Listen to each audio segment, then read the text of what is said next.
So this is my 5-step process of how to get out of hell. And in summary, the 5 steps are: 1, you cut out the biggest poison in your life. 2, you set a goal and start walking towards it in a very slow way. 3 is to start meditating and healing and solving the core issues as to why you're in hell. 4 is to confess to a friend, a teacher, a counselor, a psychologist, or a spiritual figure, a religious person in your life. And 5 is to start filling your mind with beautiful things. And so to take this from the top, the first thing is cutting out the biggest poison in your life. And for boys and girls, for men and women, this will look different for different people. For a lot of men, it's going to be pornography, it might be drug addiction, it might be gambling online, it could be scrolling social media. There's a whole range of things. But I think everyone at the end of the day, if they really ask themselves, okay, what's the number one biggest poison in my life? What's that? Most people have a pretty clear idea of what that is. And we might be dealing with 4 or 5 monkeys on our backs, or 4 or 5 different types of poisons in our life. But we can we can white knuckle and use willpower to let go of one of them. So, late at night, maybe just before you're about to go to bed, it's really nice to take a few deep breaths and really ask yourself, okay, what's the biggest poison in my life? What am I doing that's really not serving me? And to cut that out, just to make an agreement with yourself, okay, for the next day, I'm not going to do that. Or for the next morning, I'm not going to do that. And just build momentum. Take it one day at a time and try and cut out that poison. The second thing is to set a goal. To kind of ask yourself, okay, if my life was a little bit better, what would it look like? Would I be painting? Would I be writing? Would I be creating? Would I be gardening? Whatever it is that you think would make your life slightly better, include that. Because when we cut something out, like a poison, the energy from that activity has to go somewhere. And there's no point of, say, cutting out masturbation or cutting out online gambling or cutting out any activity if we don't replace it with something else.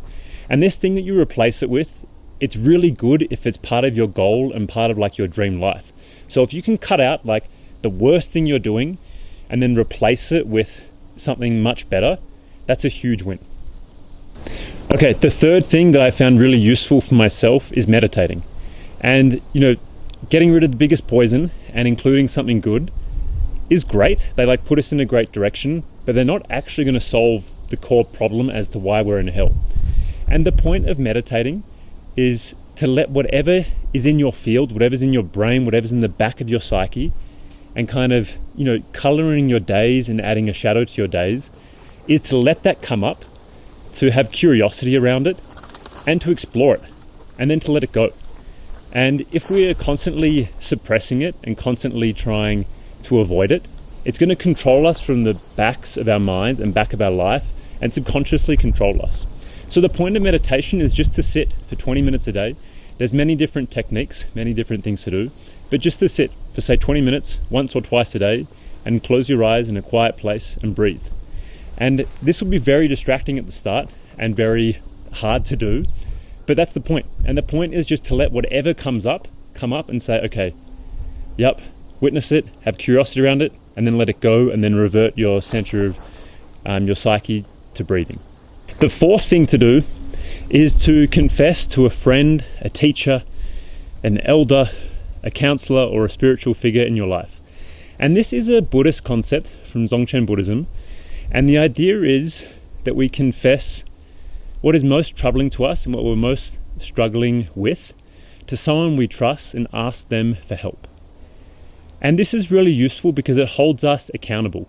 Whatever we share, whether it be that we're struggling with online shopping, online gambling, getting into fights with people, whatever it is, we share earnestly from the heart that we're struggling with this and we would like help.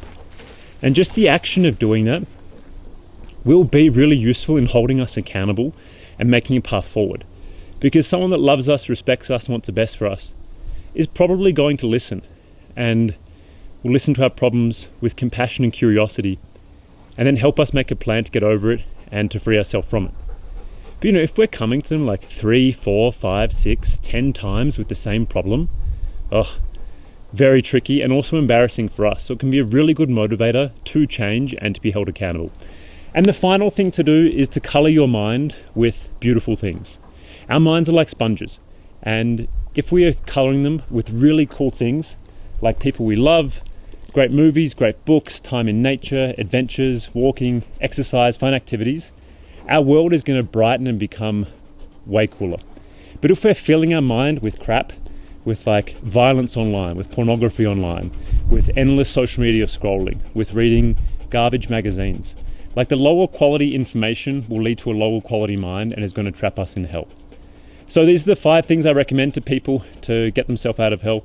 I've used them many times, and the great thing is you can keep cycling through it. So once you do all 5, start back at number 1 and choose a poison that you're struggling with, is your biggest poison in your life, and eliminate it and white knuckle your way through it.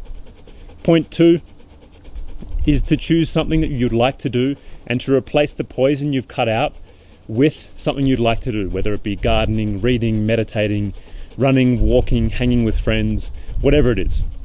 The third thing is to start meditating and to start witnessing and being conscious of the things deeper down inside of you that maybe you're suppressing and afraid to confront. The fourth thing is confession, which is a strong word, but confessing and talking to friends about the problems that you're facing. And the fifth thing is to color your mind and build a beautiful world. Hope this helps. You're scared, bud, aren't you? Because you were naughty before. Hey, where's your toy? Where's your toy?